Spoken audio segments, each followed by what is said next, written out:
मैं नादान उससे इतना प्यार कर बैठी थी कि मैं उसकी हर बात मान लेती थी। यहाँ तक कि उसके कहने पर मैं उसे अपने जिस्म की तस्वीरें भी शेयर कर चुकी थी।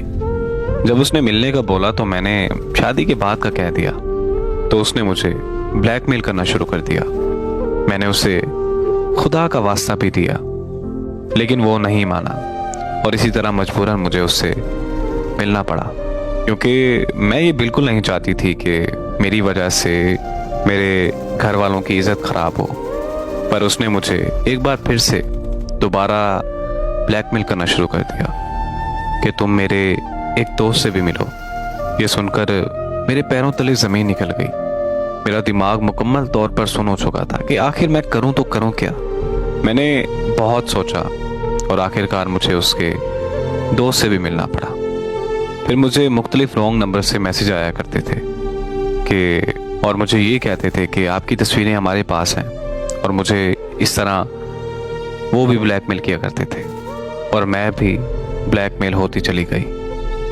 मुझे पता ही नहीं था कि मैं किस किस से मिलती जा रही थी। फिर एक लड़का मेरी ज़िंदगी में आया। उसने मुझे बहुत प्यार दिया, बहुत इज्जत दी। मैं बहुत खुश थी, और जब उसे मेरी तस्वीरों का पता चला तो वो भी मुझे छोड़ गया। उसके छोड़ जाने के बाद मैंने ब्लैकमेल होना बंद कर दिया।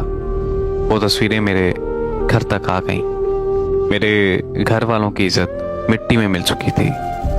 मेरे अब्बा अब बाहर नहीं निकलते, मैं भी बाहर नहीं जाती, क्योंकि लोग मुझे बुरी नज़रों से देखते हैं। मेरी एक गलती की वजह से मेरे घर वालों की सारी ज़िंदगी की इज्जत मिट्टी में मिल गई।